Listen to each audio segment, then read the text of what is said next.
আসসালামু আলাইকুম ভিউয়ার্স, আমি তানভীর আছি আপনাদের সাথে। তো আজকে আমি আপনাদের সাথে একটি গুরুত্বপূর্ণ বা দরকারি একটা সেটিং সম্পর্কে আলোচনা করব। তো আপনার হাতে থাকা ওই স্মার্টফোনটির ভিতরে লুকিয়ে আছে ওই সেটিংটি। একটি স্মার্টফোন আমরা কতদিন ভালোভাবে ব্যবহার করতে পারি? দেখা যায় 1 বছর 1.5 বছর যাওয়ার পর ওই স্মার্টফোনটা কি করে স্লো কাজ করে এবং অনেক সময় নিয়ে কি হ্যাং করে। তো আজকের ভিডিওটাতে আমি এটাই দেখাই দেবো যে আপনার ওই স্লো কাজ করা স্মার্টফোনটা বা হ্যাং করা স্মার্টফোনটা কিভাবে আপনি আবার পুনরায় নতুনীকরণ করে ব্যবহার করবেন। মানে নতুন অবস্থায় যেভাবে ব্যবহার করতেন পুনরায় আজকে আবার ওইভাবেই ব্যবহার করতে পারবেন। তো এই কাজটা বা এই সেটিংটা করার জন্য আপনাকে কি করতে হবে?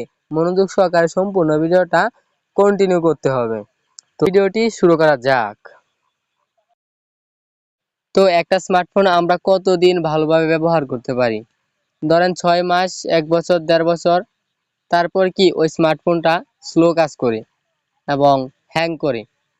কোনো কিছু কাজ আমরা দ্রুত গতিতে করতে পারি না। তো এই সমস্যাটা সমাধান করার জন্য আমাদের কি করতে হবে? এখন আপনার ফোনে থাকা সেটিং অপশনটাতে একটা ট্যাপ দিবেন। তো আমি আমার ফোনে থাকা সেটিং অপশনটাতে একটা ট্যাপ দিতেছি। তো আপনার হাতে যে যে স্মার্টফোনে থাকুক না কেন ওই স্মার্টফোনের সেটিং অপশনটাতে কি একটা ট্যাপ দিবেন। দেওয়ার পরে একটু নিচের দিকে স্ক্রল ডাউন করে যাবেন। তো দেখবেন কোথায় লেখা আছে সিস্টেম।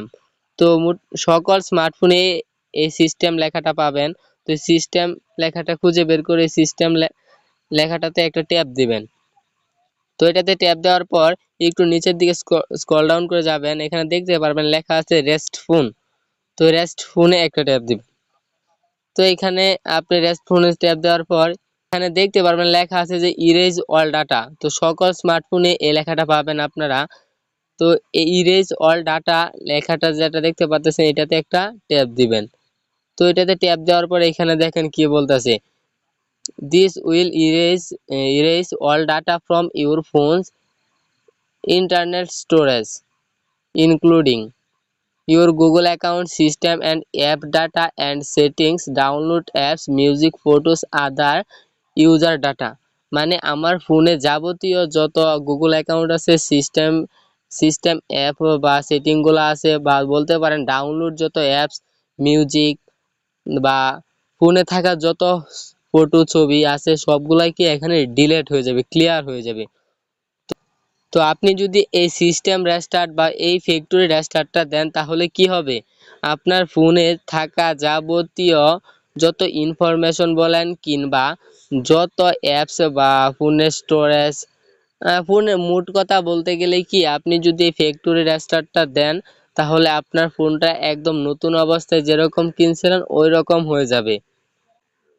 তো যাদের ফোনটা অতিরিক্ত পরিমাণে স্লো বা কোনো কাজ বা ইন্টারনেট কানেকশন দিতে গেলেই প্রচুর পরিমাণে হ্যাং করে, তারা এই টিপসটা অবলম্বন করবেন। আপনার ফোনটা একবারের জন্য হলেও কি একটা রেস্টার্ট দেন। রেস্টার্টটা দেওয়ার পর আপনার ফোনটা একদম নতুন মার্কেট থেকে কিনলে যেরকম হয়ে যায় সেম এরকম হয়ে যাবে। তারপর আপনি আবার আপনার জিমেল অ্যাকাউন্ট দিয়ে ফোনটা লগ ইন করে নেবেন। তো যাদের ফোনটা অতিরিক্ত পরিমাণে স্লো এবং প্রচুর পরিমাণে হ্যাং করে তারাই শুধু এই ফ্যাক্টরি রেস্টার্টটা দিবেন আপনার ফোনটাকে আবার কি করতে, নতুন ভাবে নতুন রূপে ফিরিয়ে আনার জন্য ফ্যাক্টরি রেস্টার্টটা দিবেন। আমি যেহেতু ফ্যাক্টরি রেস্টার্ট দিব না এজন্য আমি ইরেজ অল ডাটা এটাতে ট্যাপ দিব না। যদি এটাতে ট্যাপ দিই তাহলে কি হবে, আমার রেস্টার্টটা অটোমেটিক শুরু হয়ে যাবে।